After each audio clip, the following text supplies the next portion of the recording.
के साथ Indian diaspora और इंडियन लॉबी का करीब होना, ये सारा उस वजह से हुआ है और इंडिया वहां पे आज टेबल पे मौजूद है। बल्कि मैं इसके साथ थोड़ा सा मैं आप तो नहीं जाऊंगा, महबूबा मुफ्ती का बयान अगले दिन मुझे याद आया। उन्होंने कहा इंडिया दोहा जाके बैठना चाहता है उस टेबल पर, लेकिन कश्मीरियों के साथ क्यों नहीं पाकिस्तान को बिठाता, वहां पाकिस्तान बैठता है। तो ये असल में एक उस इंडियन रजीम का उस खिते में रीएडजस्टमेंट, उस खिते के अंदर चाइना रशिया का इन्फ्लुएंस, अमेरिका की वीक फॉरेन पॉलिसी, ये सारी चीजों का मजमुआ है जो आज इंडिया अफगानिस्तान के टेबल पर बैठ गया है और अफगानिस्तान के फ्यूचर के बारे में वो भी इंटरेस्ट ले रहा है। और he will and India will play a key role which will be not in favor of Pakistan. Okay, alright. बहुत ही आपने बहुत तफसीली तज्जिया जिसे कहते हैं कि कैसे एनालिसिस किया कि सारे उसके एंगल्स जो हैं वो सामने आ गए हैं। तार साहब, एक आखिरी सवाल आपसे करना चाहूंगी। इस सूरत हाल में जो आपने बता दी सारी, एक तरफ कहा कुछ दिन पहले पाकिस्तान और भारत की दोस्ती की बात हो रही थी, यानी एक सीज फायर लंबे अरसे के लिए हो गया, अब जंग नहीं होगी, बातचीत, दोनों तरफ से इस तरह के कुछ इशारे मिले और सब बड़ा कि अब तिजारत भी खुल जाए। चले, अगर अभी तक नहीं भी हुआ था तो कम से कम उम्मीद थी कि आगे चल के हो जाएगा। लेकिन आप जानते हैं कि अभी हालिया दिनों में एक दूसरे के साथ, जिस तरह यहाँ पर पहले लाहौर का धमाका, फिर वहां पे जम्मू में, तो इस तरह की सिचुएशन पेश आ रही है। और अब अफगानिस्तान की जो सिचुएशन है, इसकी वजह से क्या आप भी ये समझते हैं कि पाकिस्तान और भारत के हालात मजीद कशीदा हो जाएंगे अफगानिस्तान की वजह से? देखिए, एक तो मैं अगर थोड़ा सा इसको दो सवालों में लेके जाना चाहूंगा।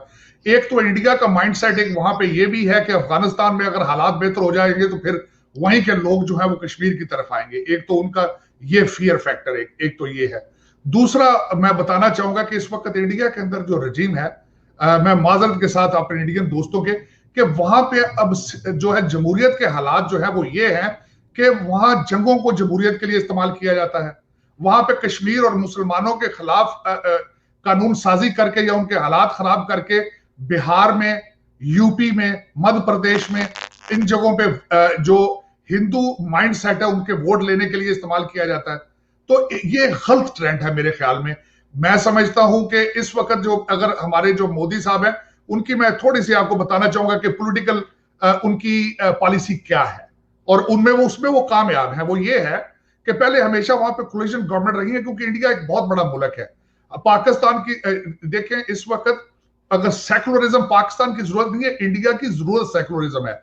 वहां पे मुसलमान इतनी मेजॉरिटी में है, दूसरी अकवाम है, मुख्तलिफ कल्चर है, मुख्तलिफ जबानें हैं।